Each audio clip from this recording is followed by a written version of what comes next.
I did another video about this already today, but this comment popped up and I wanted to touch on it. This person says, "You are right about the propaganda. I'm about your age, maybe older, but a homeless person when I was a kid was considered an alcoholic, a lazy hobo who was drunk all the time." And that's in response to somebody saying in one of the comment sections that, in regards to the homeless people in Washington, D.C., that they can all afford drugs, but they can't afford a place to live. And we're going to make this another smoke sesh video where we're going to burn a little dubage and have a conversation about this. So that's going to be the end of this video for the people on TikTok. If you want to watch the rest of this video, you have to head over to my YouTube channel where I can do that on camera and not get taken down. So go to the link in my bio here on TikTok. It's free to go over to my YouTube channel and subscribe, and you can watch the rest of this video as well as all of the other unedited videos that TikTok won't show you. All right, now that all the TikTok people are gone and we're down to the YouTube people, let's go ahead and light up. I've already pre-lit and have this conversation.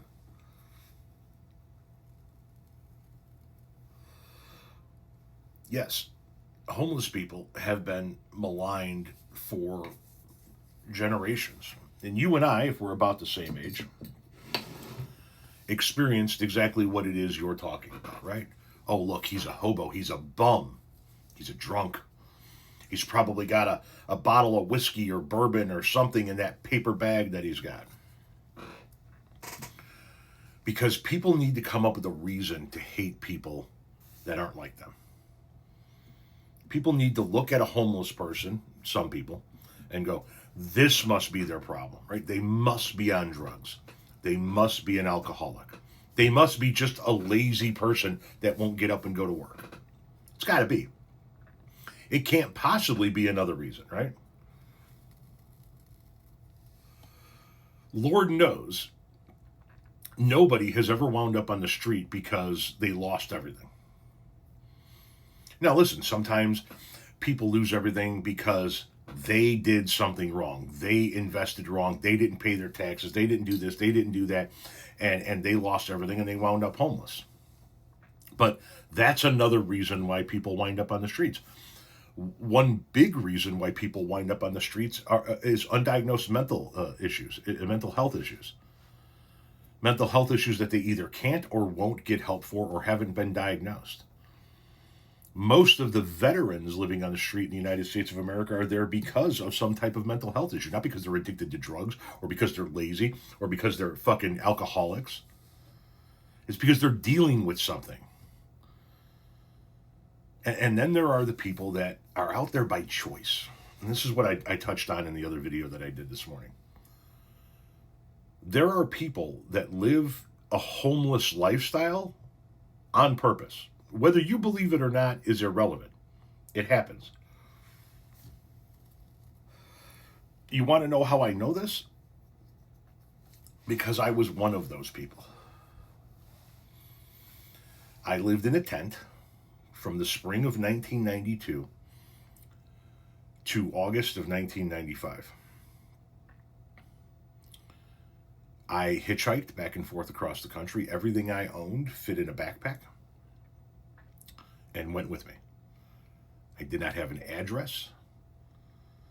I did not get mail. I did not pay taxes or have a taxable paying job. There was no phone number you could reach me at.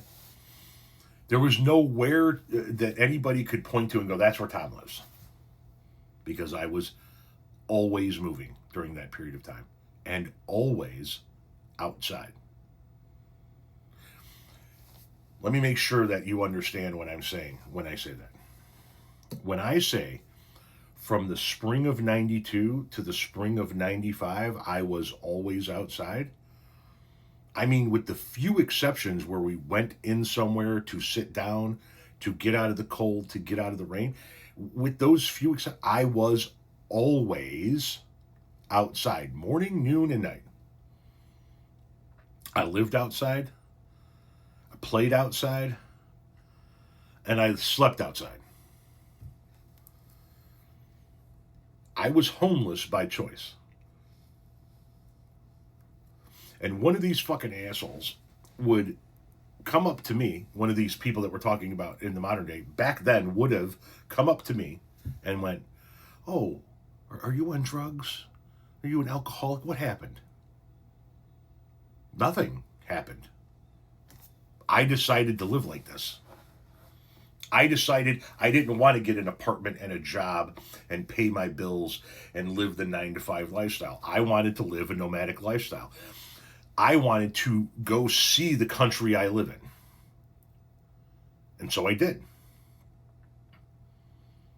I got to 38 states in my early 20s with my thumb in the air. Living on the street, living in a backpack.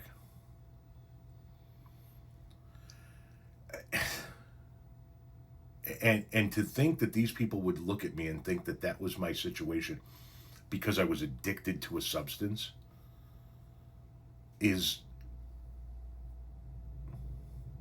I hope the electric company comes and fixes that. So it's mind-blowing to me. When you have an opportunity to live that experience, and you look at people talking about that experience, knowing that they have no fucking clue what they're talking about, it makes you want to reach to the screen and throat punch a motherfucker and go, "You don't know what you're talking about." Not everybody that lives on the streets is on drugs. He says as he smokes his joints. Yes, you're not getting it. If that's your viewpoint, you're not getting it. These people are saying these people are addicted to like crack and cocaine and meth and all of this shit, and they can't function without being able to score their next bag of cocaine, score their next rock, score their next this, score their next that. And so they've given up their whole life in pursuit of that. People who smoke weed like I do clearly didn't give up their whole life in pursuit of it. So don't even try to make those comparisons, okay? The bottom line is that this person is correct. The stigma behind homelessness has existed for generations. I mean, you go all the way back to the Andy Griffith Show, right? Who was the guy that was always getting locked up for being out on the streets and being drunk, right? Otis. Why? He's out on the streets because he's drunk again. It's a stereotype that has been portrayed and pushed for generations about people who are homeless. And now that we're in 2025, what do we see? We see a whole new slew of people going, "Wait a minute, I'm going to go live in a van. Why the fuck do I want a house? Why the fuck do I want a condo? Why the fuck do I want to pay interest on a house that I got to make payments on and then pay taxes on and then pay money to keep up on when I could just go live in a van and go see the countryside?" We have a whole new wave of people who have decided to go live the way we used to live, to go do the things that we wanted to do back then. I wanted to see my country. And I knew that if I settled down in that moment and did everything that everybody told me to do, get a job, get a girlfriend, get a house, have kids, that I wasn't going to get a chance to go see those 38 states. And after I was done seeing those 38 states, I got a job, got a girlfriend, started a family, got married, started a family, bought a house, and we've been on vacations and some nice vacations, but we didn't go see 38 fucking states together. So what my fear was, that I wasn't going to be able to do those things while I was young enough to go do them, was true. You have to work. You have to pay your bills. You have to take care of your family. You can't just get up and go fucking travel in the way that I did. Now the younger generation is saying that we want to do this too. We want to go live in a van. Are they homeless bums who are alcoholics and drug addicts? No. They're the next generation of vagabonds living a nomadic lifestyle because they fucking choose to. Yet somebody out there is going to call them a hobo, a bum, an alcoholic, a drug addict, because that's the preconceived notion.